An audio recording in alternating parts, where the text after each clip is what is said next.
it for you. Oh, it's okay. All right, we'll wait for everybody to get situated. Grab a seat. Sit over here. All right. Did you find a place? Yes. Gail? You got a place to sit?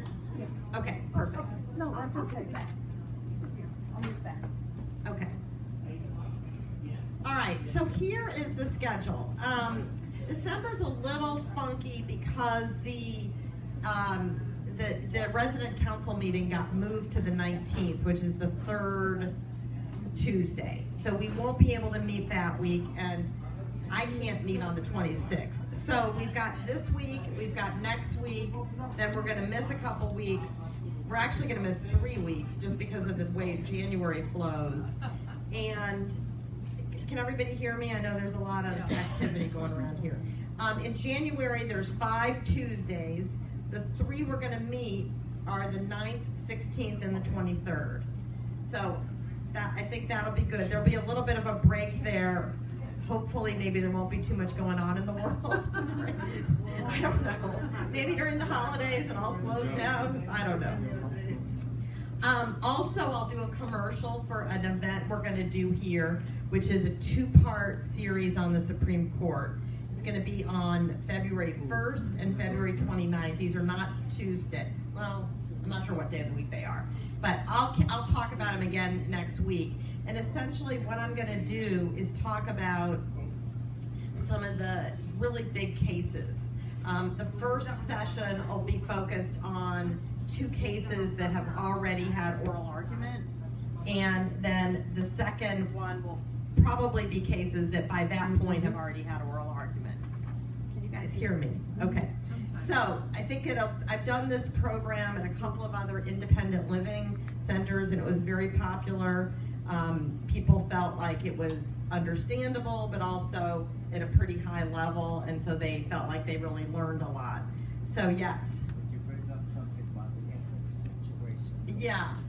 Well, I almost wonder if, the ethics situation, there may not be room in these 2 programs because the cases are so complicated, but maybe I'll try to really hard to have that be for next week.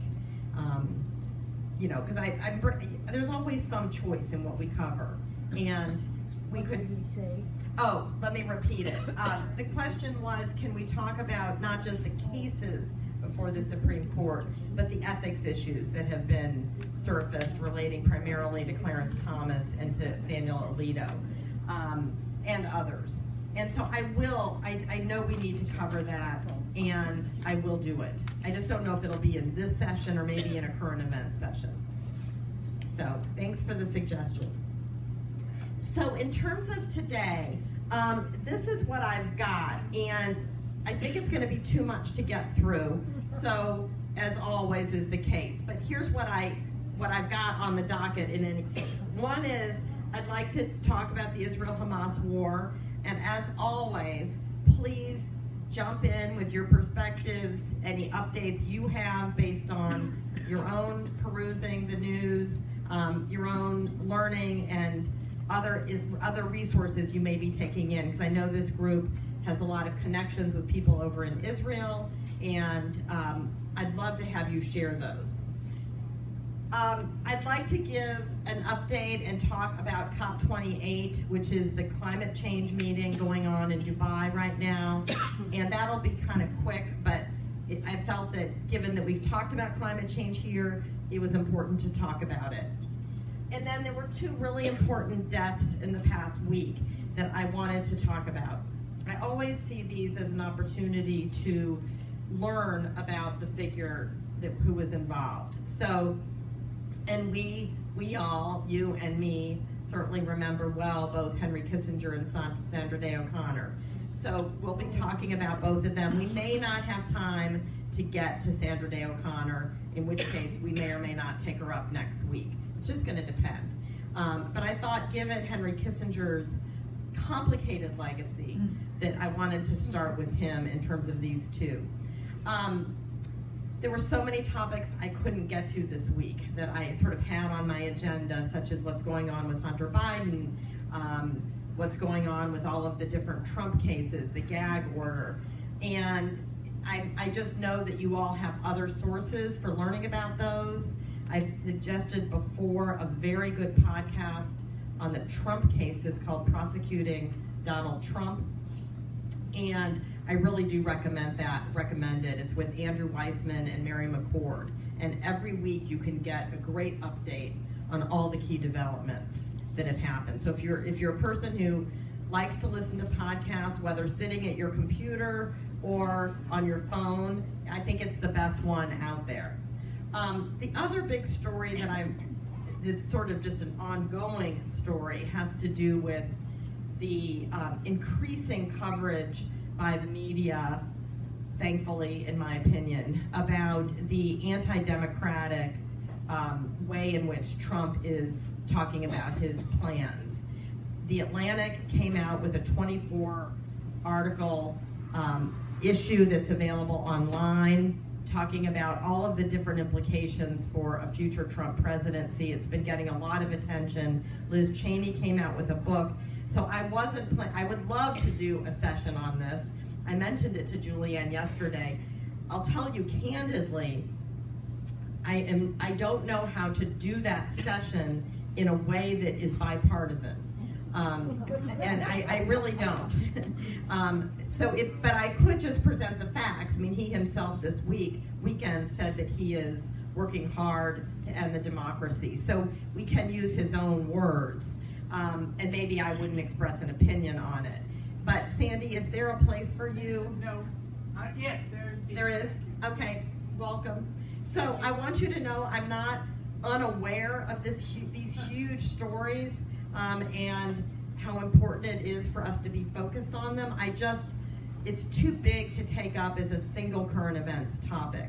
Another thing I'm not planning to talk about is the polls and what they're showing in terms of a Biden-Trump matchup, what happens if RFK Jr. comes in, and we will need to get to these. I know we sort of have to be a little careful about the polls, but one thing I probably will do is spend some time on RFK Jr. as a candidate so that we're knowledgeable about him, because the other two are, of course, getting a lot of attention already.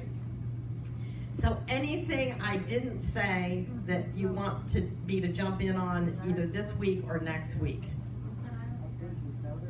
I've covered it? Oh my goodness, lucky me. I hope everybody had a really good holiday. So the way I've been covering and talking about the Israel-Hamas situation, as you remember, but it's been a couple weeks now, is not sort of the horse race, which is maybe the wrong term to use here, but rather to look at some news analysis and what are other people saying. And again, I always want to remind, you may or may not agree with the people I'm bringing forth. It's fine, but it's important for all of us to know what they're saying. So the two that I'm going to talk about today are Richard Haass and Tom Friedman. Again, come forward with your own perspectives. I really invite them. I want them. But just in terms of kind of where things stand, and I think most people are following this pretty closely, the pause ceasefire collapsed. So the war is back in earnest. A lot of bombing and attacks in Gaza.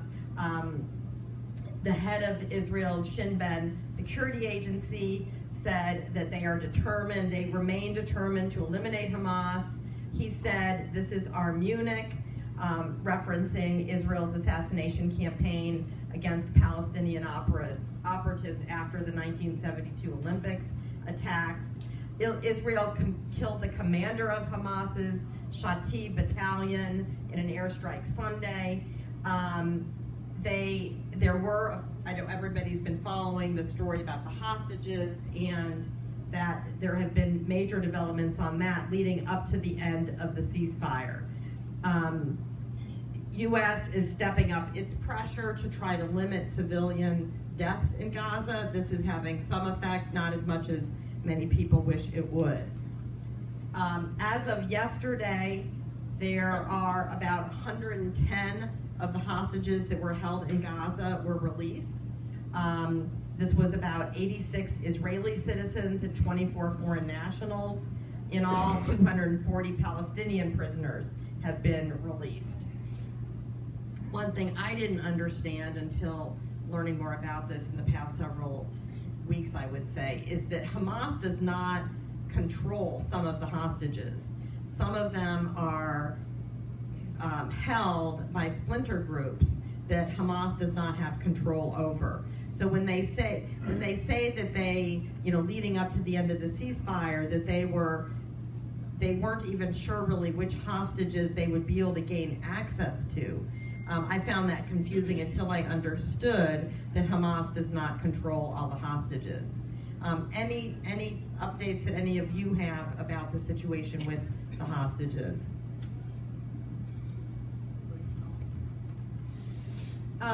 So I thought it would be good to, as I mentioned, to hear from both Tom Friedman and Richard Haass.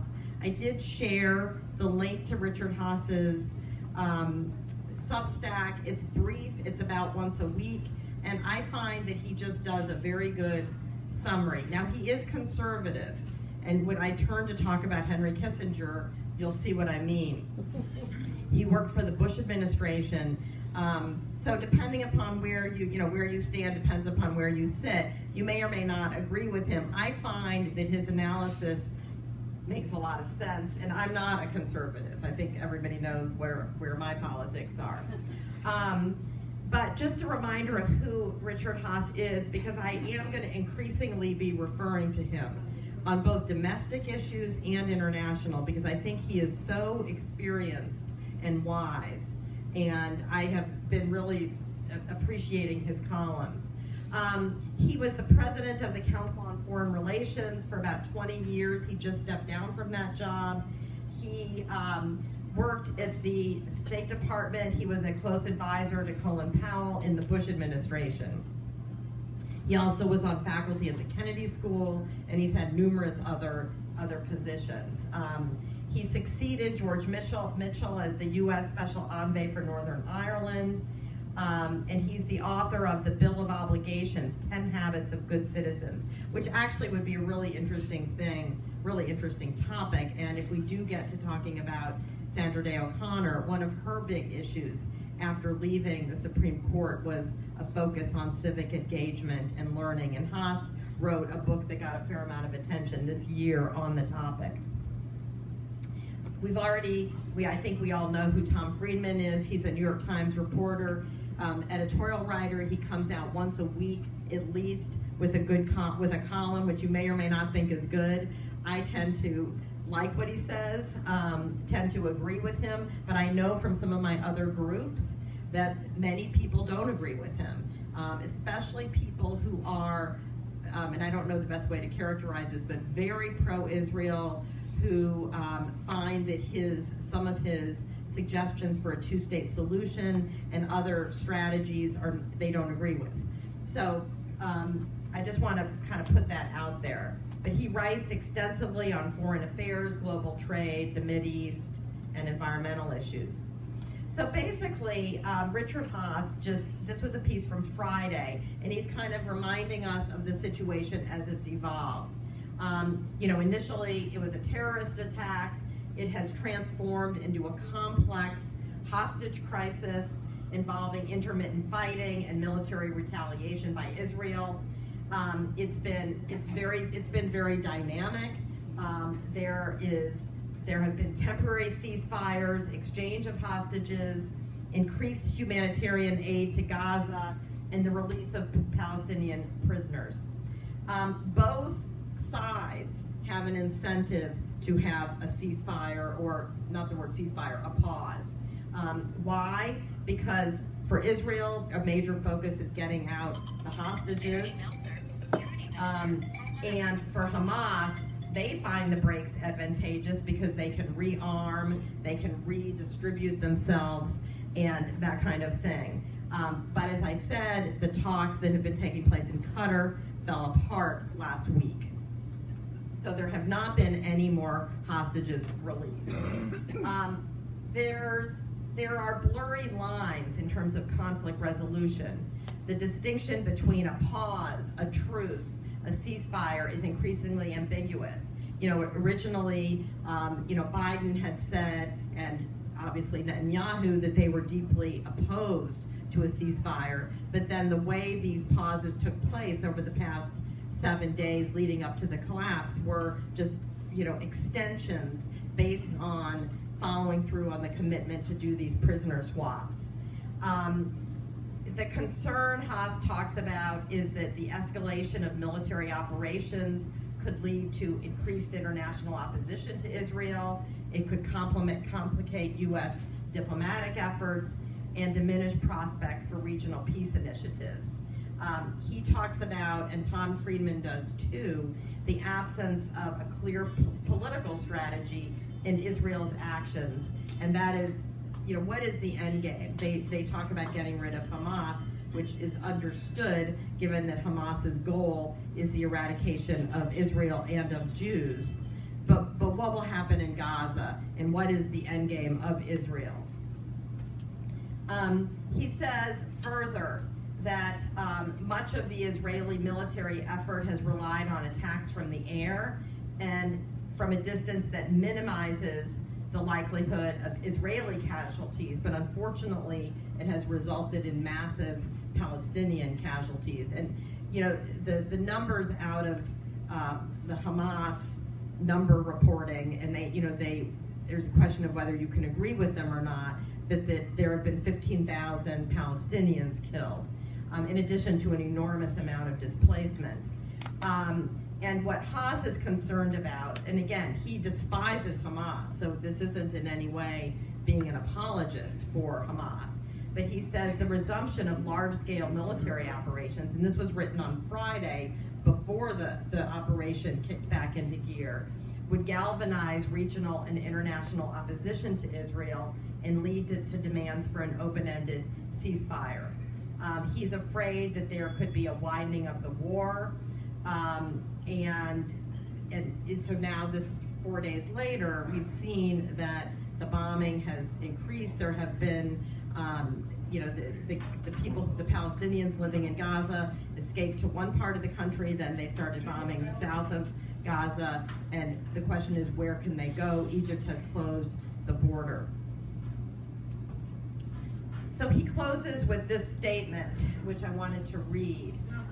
He says, still missing from this Israeli undertaking is anything resembling a political strategy. The problem is that this prime minister and this government do not want to introduce a political track that would rein in settlements or build momentum towards a Palestinian state.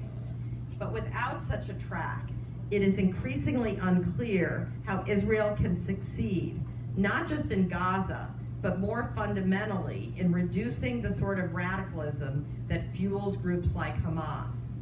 And to return to a point I have made more than once, the creation of a separate Palestinian state remains the best, in the long run, the only way for Israel to remain a secure, democratic, Jewish, and prosperous country.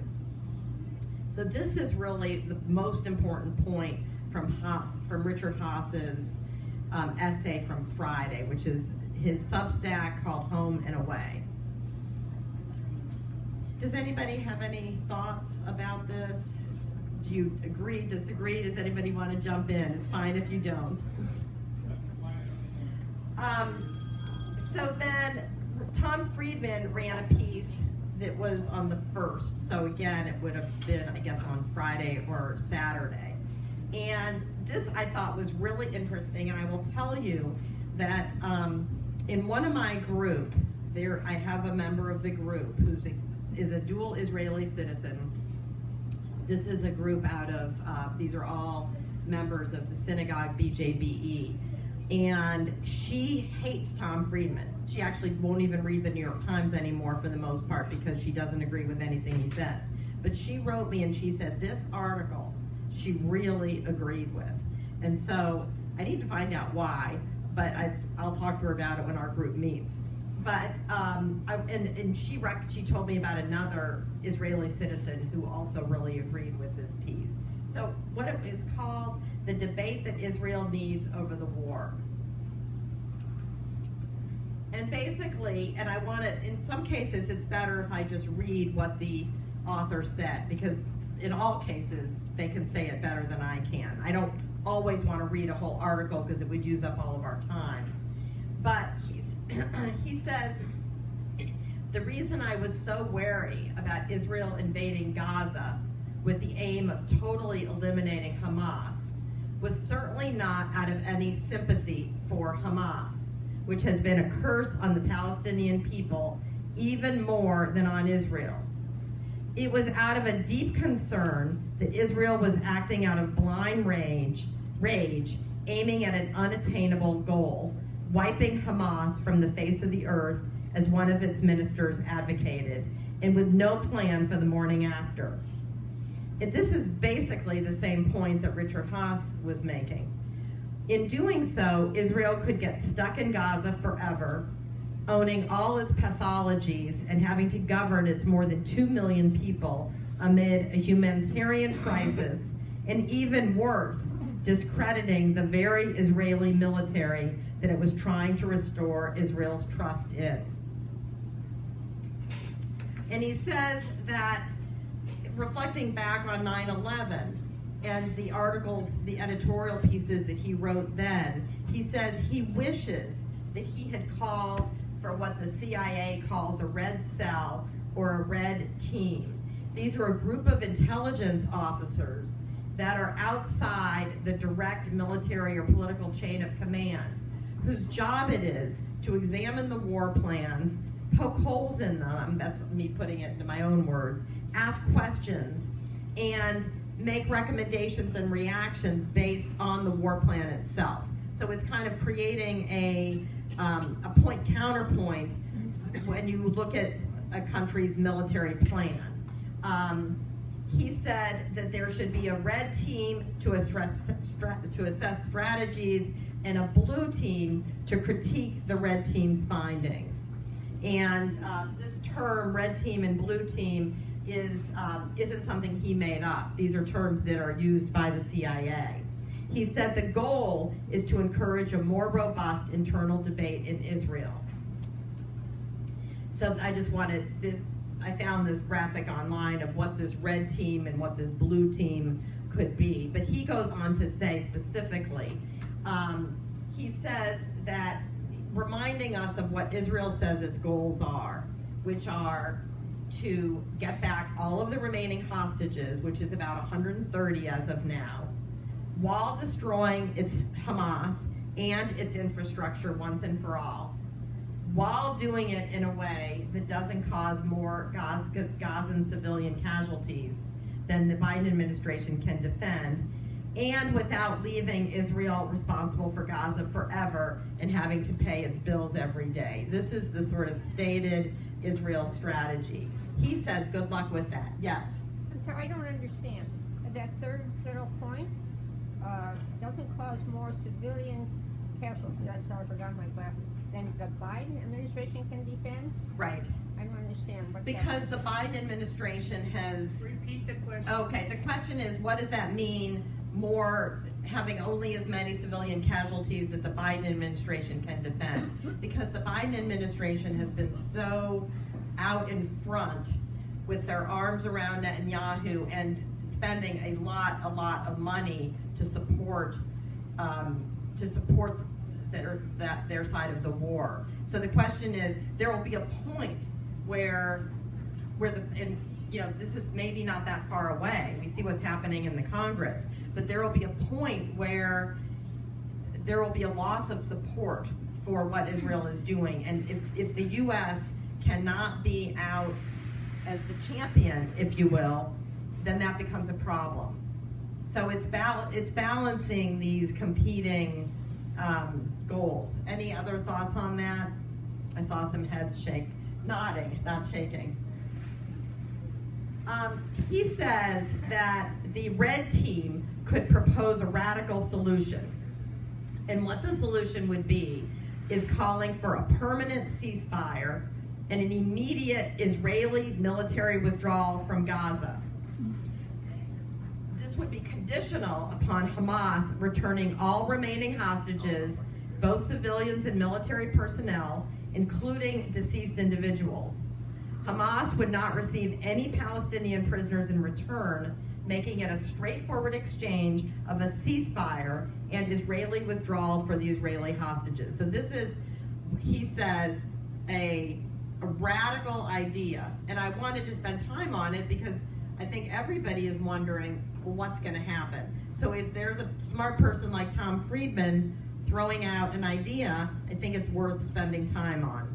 So basically, just to repeat it, he said that the Red Team could propose a radical solution: a permanent ceasefire and an immediate Israeli military withdrawal from Gaza. This would be conditional upon Hamas returning all remaining hostages, and they would not receive any Palestinian prisoners in return. Now, this is radical and probably not realistic, but he continues on with how this could work. He said the 5 reasons the Red Team would give is that it would shift the ceasefire pressure to Hamas. It places the onus on Hamas to justify why they won't agree to a humanitarian ceasefire, because after all, this would benefit the people of Gaza. It would expose them to international and domestic criticism. Second, avoiding the political victories for Hamas. By refusing to release Palestinian prisoners, Israel denies Hamas a significant propaganda and recruitment tool, weakening their political stance. Because what's been happening is, I think it's been like a 3-to-1 ratio, where Israel is releasing hostages. I mean, Hamas is releasing hostages, but so is Israel at a higher rate. And as we know, Hamas uses hostages as a way to get what it wants. So when they were rounding up hostages on October 7th, the people they didn't kill, they knew that they would be able to use these people as bargaining chips. Yes? Why would Hamas agree to that? They probably wouldn't. But, you know, this is, yeah, go ahead. My thought is, why would you believe Hamas? Their sole purpose is to destroy Israel and all Jews. Well, the question is, so far the questions are, why would Hamas agree to this? And they probably wouldn't. But it's a way of sort of unpacking the different motivations. So I think it's worth spending time on. And then the other comment was, but you can't believe Hamas because, you know, for reasons we all know. Yes, Anita. But we just read earlier, or heard earlier, that Hamas doesn't control all the hostages. Right.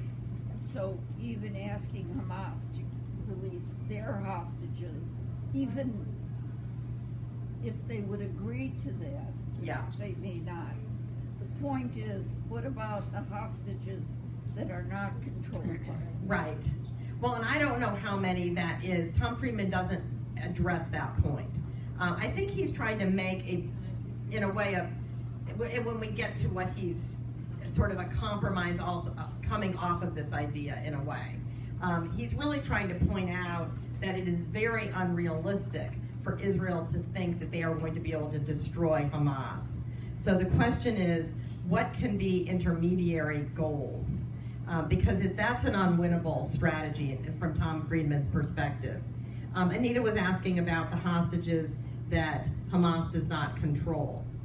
The third reason that the Red Team would give is that it's a powerful deterrence message. It demonstrates the severe repercussions for attacking Israel, serves as a warning to other hostile groups. And he says this could potentially deter future attacks. He said it also allows a focus on other strategic threats. It redirects resources and attention to threats like Hezbollah, allowing Israel to strengthen its defense capabilities. And finally, internal healing and strategic reorientation. By moving away from the conflict in Gaza, Israel can focus on healing internal divisions and strengthening diplomatic ties. Now he says, but what if Yahya Sinwar, who's the current head of Hamas, simply says, no, this is a picture of him. I won't accept just a ceasefire. This is him putting words in Sinwar's mouth.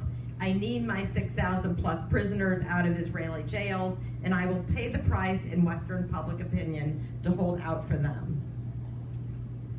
Then he says what happens is, he's trying to make the point that there needs to be more of a reckoning, in a way, within Israel in terms of what strategies they are using, because the current strategy is ultimately going to destroy, probably, public opinion for Israel. And we see this, if you think about the news sources that most of you, I think, listen to, CNN, NPR, MSNBC, even, the Wall Street Journal even, there is increasingly questioning about the Israeli strategy. And even just today, driving out here, hearing about what's happening to these Palestinians who are being driven from one place in the country to another, then they're going to bomb that place.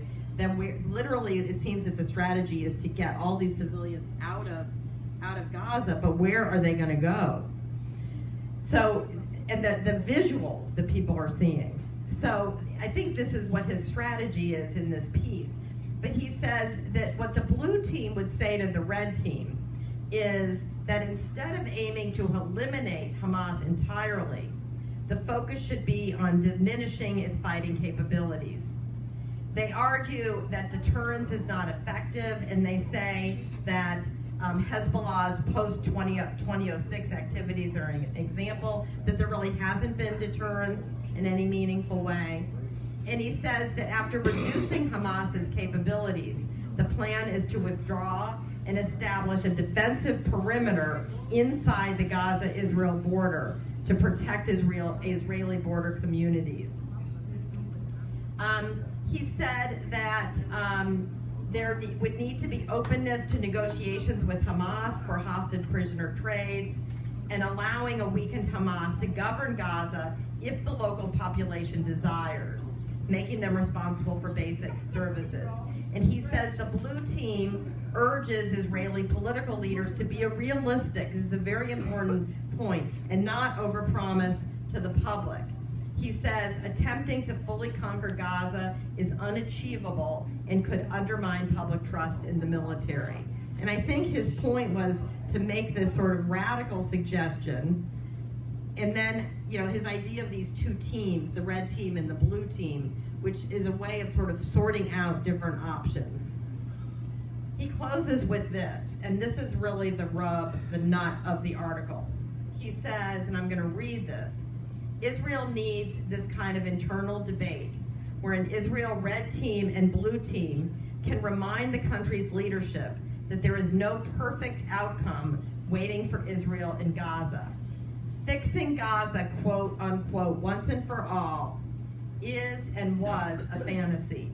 But here is not what is not a fantasy. The true history of Israeli-Hamas relations. It is war, timeout, war, timeout, war, timeout, war, timeout. Hamas thrives in the wars because that is all it can deliver and all that it exists for. Israel thrives in the long timeouts, in the ceasefires, when all of its societal, economic, and innovative strengths come to the fore. Iran, Hamas, and Hezbollah want to drag Israel into a permanent state of war. Israel needs a red team and a blue team to advocate instead for longer ceasefires, a more hardened border, and the flexibility to return to Gaza if Hamas forces it to. So that last paragraph is, he had to kind of explain how this red team and blue team would work. But this is the summary of what he's trying to say. And I thought it was really interesting, and the fact that two of my most anti-Tom Friedman people thought it made sense gave me even more belief in that. Whether you agree with the red team's recommendations or what the blue team says, the idea of having a more realistic set of hopes and expectations and being more honest with the Israeli people about what is achievable. Thoughts? It's a lot to take in. Yes? That all depends on Netanyahu, though, the government assenting to all that, and that doesn't look like much of a possibility to me. Right, so the comment is that, but what about Netanyahu? This is not consistent with his strategy. Well, Tom Friedman has been calling, as have many, since October 7th and probably long before that, for him to resign or to be ousted. His approval ratings are almost sub-zero.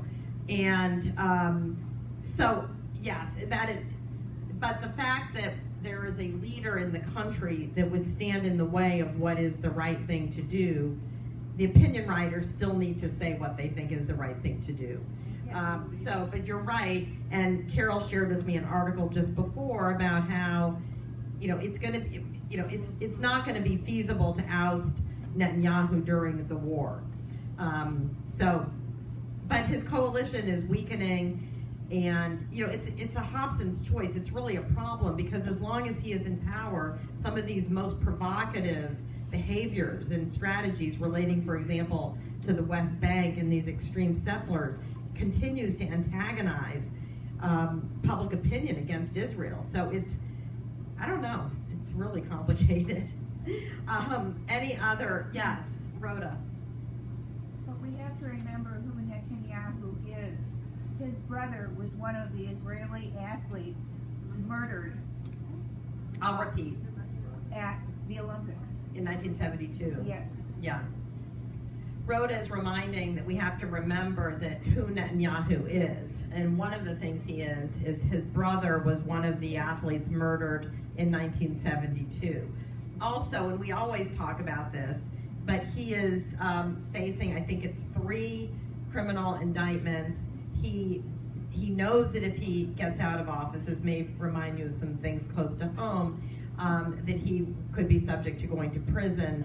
I keep wondering whether they could work out a deal where he leaves office and is protected from going to prison.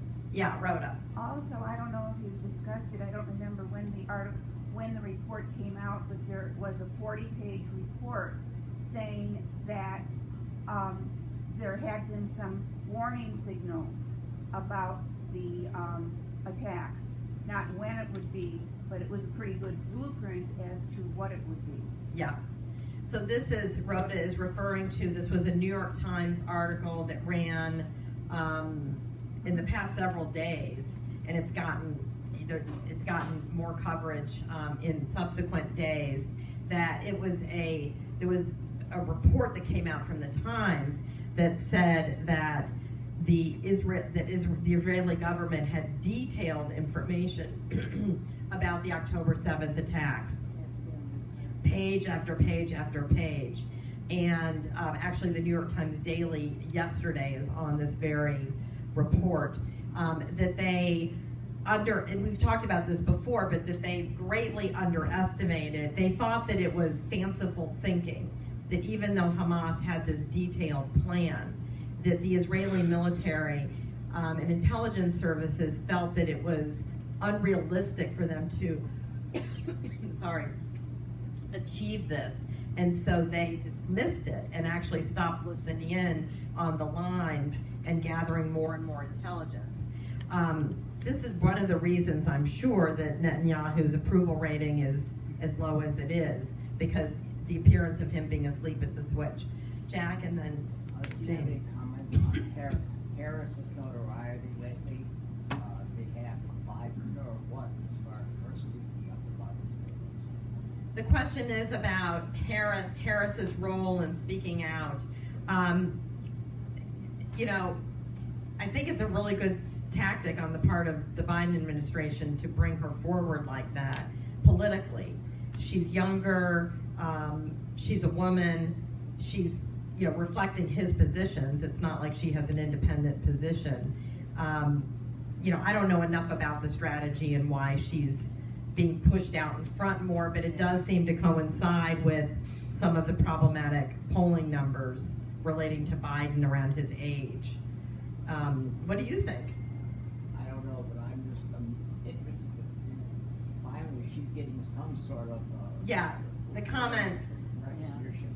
Jack saying the comment that finally Kamala Harris is more out in the open. I think many of us have wondered why she's been so behind the scenes.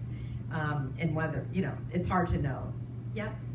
I was talking to my friend in Israel, and she was trying to. I'll repeat this. Explain to me about Israel finding out what Hamas was doing, and there were like three women there that kept telling the military. I mean, these were the women that were doing the job to watch. They kept telling the military Hamas was doing this, and over and over and over. In the end, they were assassinated. The 3 women were. Yes. Jane is saying that she was talking to a friend in Israel who said that there were 3 women, were they within the intelligence services, who were, raising their hands and expressing concern, and that it was not fanciful thinking what Hamas's plans were, and that it was very important that Israel pay attention to them. But, we know what happened. But the last comment she made was the important one. They were assassinated. Oh, they were assassinated. I did not know about that. I did hear that there was one woman in particular in the New York Times reporting who was calling out we need to pay attention here. But I did not know about the assassinations. That's we should make sure about that one. Back here and then Carol. Yeah. It's not clear that this report ever reached Netanyahu or even his defense minister, but he's still responsible, and there's likely to be a commission of inquiry, as there was in 1973 when the Israelis were also caught off guard, and the result of that was the resignation of Golda Meir and Moshe Dayan, her defense minister. Yeah. Tell me again your first name. Michael. Michael says that it's not known yet whether Netanyahu saw this 40-page report. He may not have been privy to this intelligence, which is itself a problematic information flow. But he says that there will be an investigation into this, and that was what they said right away when this New York Times report came out, is that there would be an investigation. Right now they're focused on the war, and he said the same thing happened in the 70s when Golda Meir and Moshe Dayan had to resign after a similar colossal intelligence failure. Carol? Well, just that Biden is in a difficult position right now. Yeah. How much is he going to continue to be allocating, especially in the face of Ukraine, which people are pulling back on? Biden is in a difficult position. Carol is saying that Biden is in a very difficult position. That they have been trying to use a lot of very smart negotiating diplomacy with with the State Department and with Biden himself. They pushed hard and Biden took credit when they had when the work that he and Blinken and the CIA director have been doing, took credit for some of the hostage releases and for these temporary pauses / ceasefires. But the more that as the fighting has escalated since the collapse of those, he is in a very difficult position. He is a great conciliator and negotiator, and I'm sure there's so much that we don't know. Right. I hope there's a lot we don't know about what is going on. Yes, Jack. There is a war in Ukraine. Yes. Yeah, right. So, I mean, the articles in the papers that we're running out of money. Yeah. So, we can't forget that. I know. Yeah. Well, and meanwhile, the House of Representatives is not moving forward on funding for either Israel or Ukraine. And we haven't talked about the domestic situation here. But yeah, that's all caught up in this. And some of the analysts say that the reason that the far right wing, even though it goes against their policy positions to not get money to Israel, maybe less so Ukraine, that they are so motivated to have the government be dysfunctional and to not have Biden be successful, that they would stand in the way of these very important funding decisions. This is what Ann Applebaum was talking about this morning when she was interviewed by Morning Joe about the implications of a Trump presidency. And she's a conservative, and she said that, we're seeing that probably what would happen, and this is so scary to think about, but she said, this is just one of the 24 articles that the Atlantic came out with yesterday, but she said that he would probably pull us out of NATO and would be very disinterested in anything relating to Europe, and in that case, if even if there was, what she said is that even if the Congress was opposed to what he was saying about NATO, that Putin would notice that the U.S. was not supporting NATO, and he would have the incentive to go and invade Poland, for example. So these things do all relate, of course, and it's scary. Yes. Has there been any exploration about the article in the Wall Street Journal that people in investments in the stock market shorted Israeli stocks shortly before the invasion and made a lot of money as though they knew something was going to happen? I have not heard about that. So I'll repeat it. An article in the Wall Street Journal saying that investors had shorted Israeli stocks before the October 7th invasion, and then therefore making a lot of money, hinting that they knew what was going to happen. That has not crossed my radar screen. Does anybody else know anything about this? That's scary. All right, well, let's turn to the COP meeting in Dubai, and we probably will not get to Henry Kissinger today, but that's okay. So we're shifting gears away from Israel-Hamas and to climate change. There is a very big meeting going on in the UAE. It's called COP28. It's the 28th meeting of what's called the Conference of Parties. That's what COP stands for, is Conference of Parties. And this is the 28th meeting. It gathers thousands of delegates, activists, CEOs, world leaders. Biden is not there. It aims to address global warming, climate change, and their goal that they have been focused on is capping the world's temperature increase at 1.5 degrees centigrade. We all know the world has experienced, increased significant warming, and there's a lot of concern about the effectiveness of these meetings, but nonetheless, it's going on. So what are the key focuses of COP28? They are evaluating global progress towards this temperature cap. The world is not on track to meet this goal, having already warmed by 1.2 degrees. They are establishing a fund for losses and damages caused by climate change that's going to, in the short run, be managed by the World Bank. And there's already been reporting that this fund will create, there's already challenges. Who's going to fund the fund? The wealthy nations. There would be a reliance on the wealthy nations to put money in to support the less wealthy developing countries that are often the biggest contributors to the problems with climate change. And there will be debates over the declaration to be issued at the conference's conclusions. There are stark differences of opinion, especially regarding the use of fossil fuels. And I'm going to highlight that in a minute.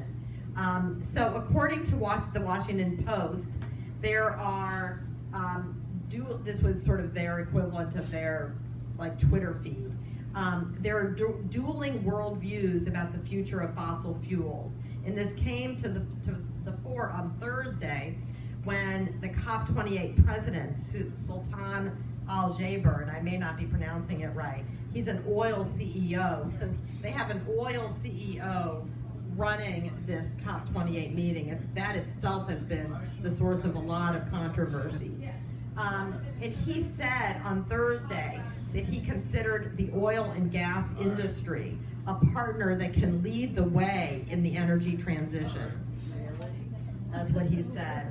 And moments later, Simon Steele, the executive secretary of the UN Framework Convention on Climate Change, told the delegates, quote, that it was time to signal the terminal decline of the fossil fuel era as we know it.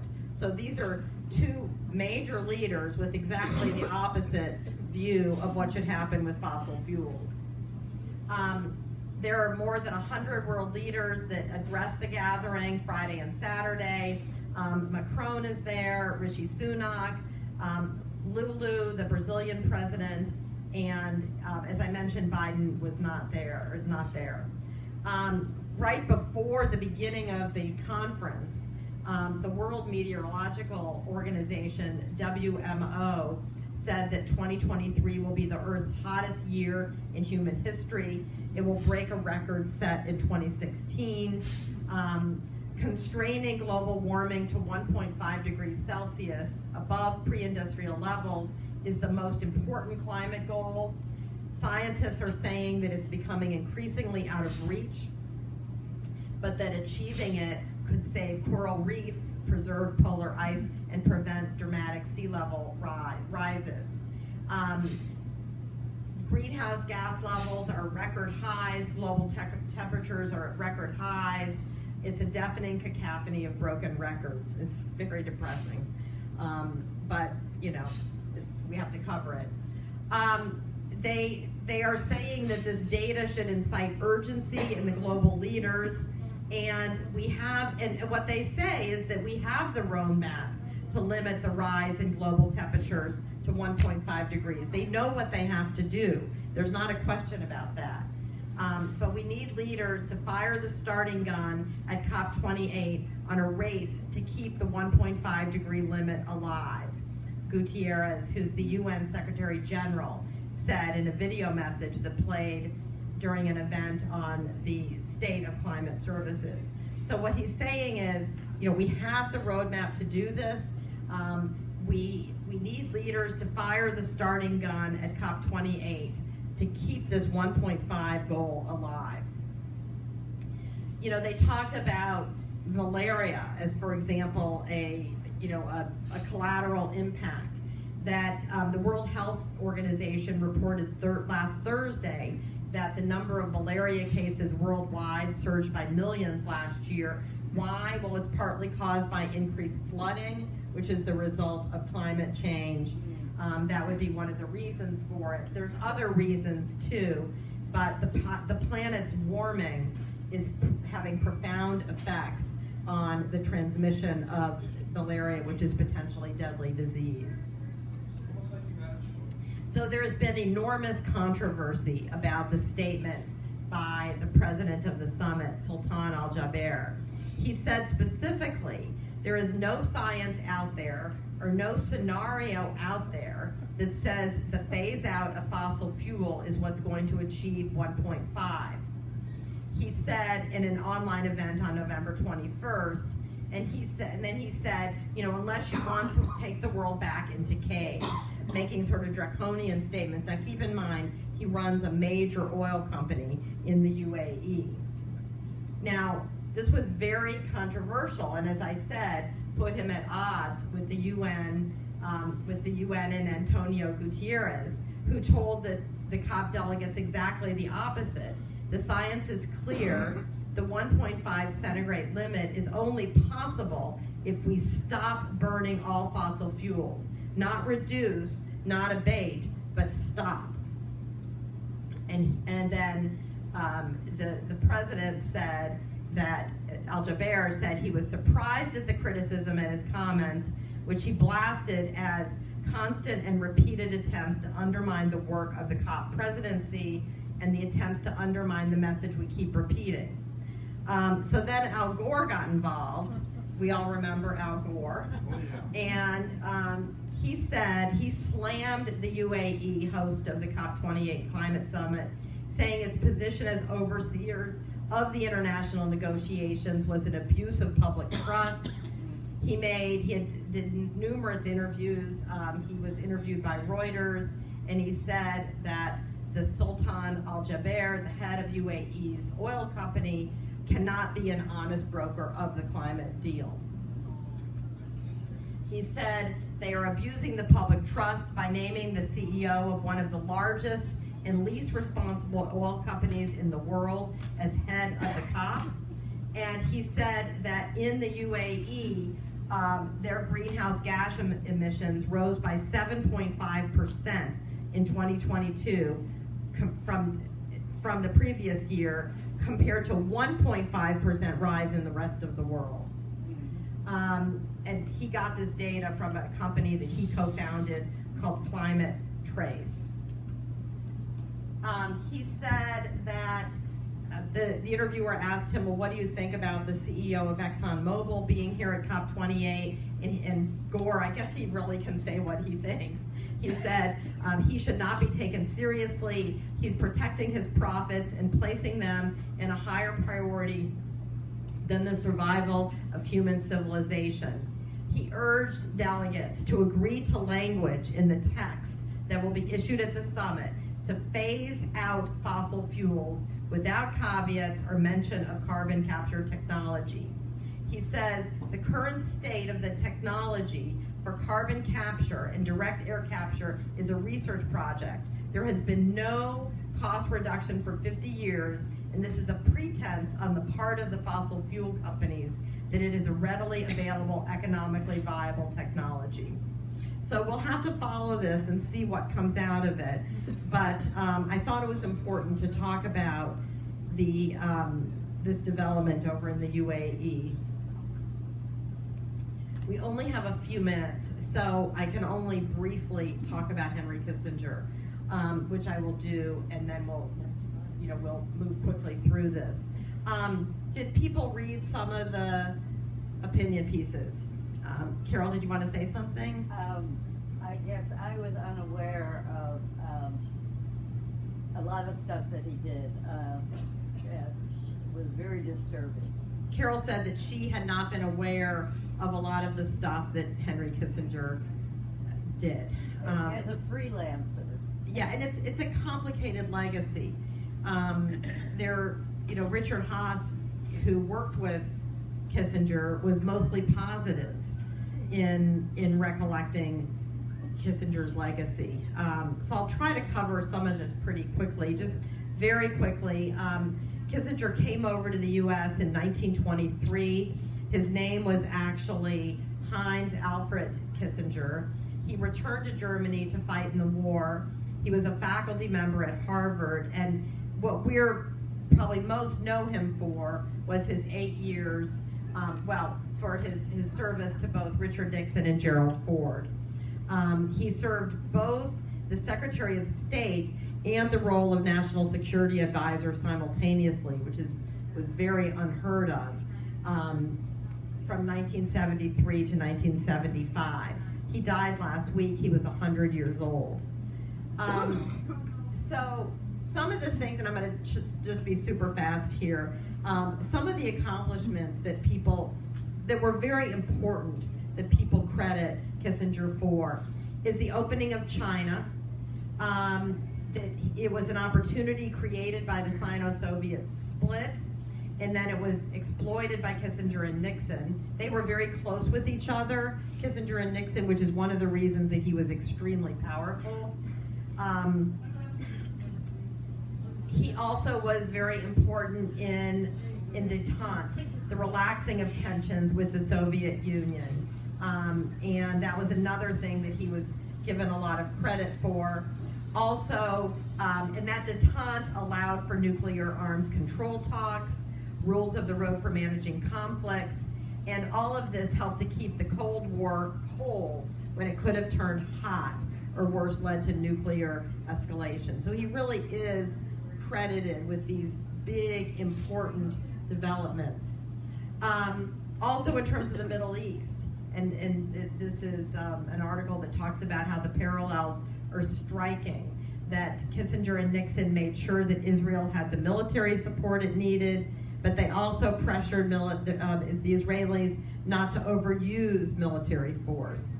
He really created the concept of shuttle diplomacy, Kissinger did, to help bring about a ceasefire and a separation of opposing armed forces.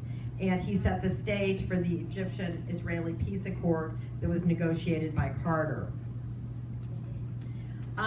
So we don't have time to go into a lot of the criticisms, but one of the main criticisms had to do with the policies in Cambodia during the Vietnam War.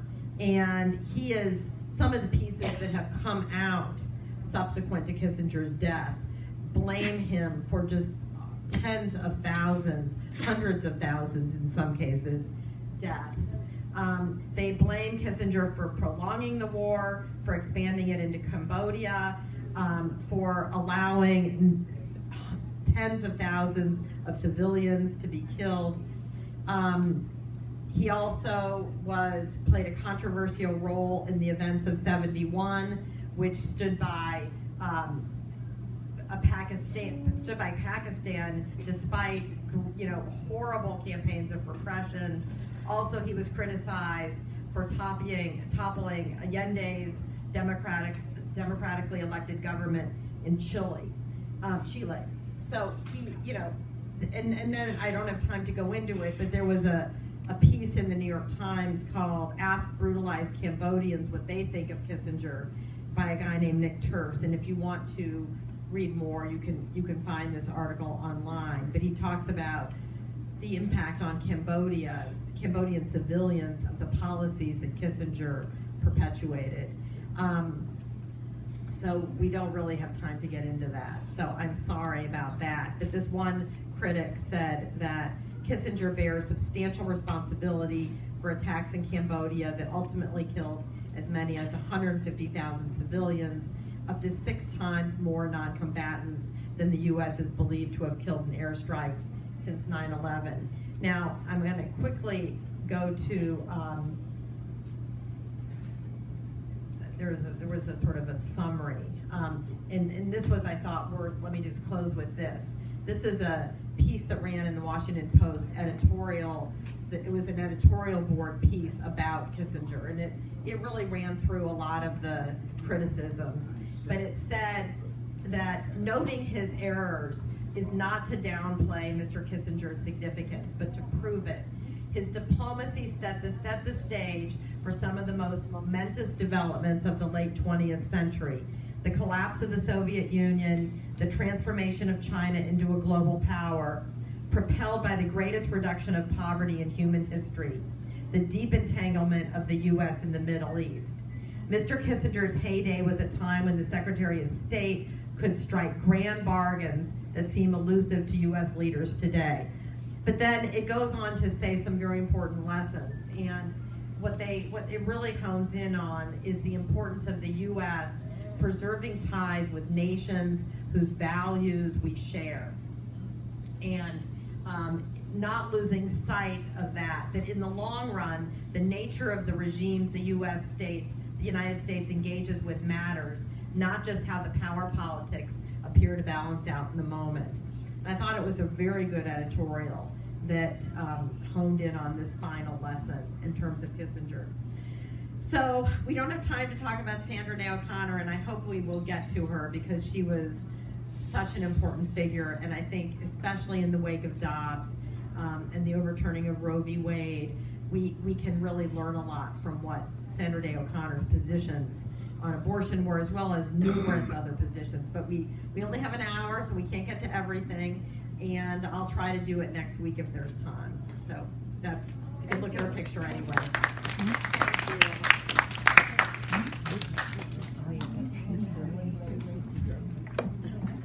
It's a lot to cover.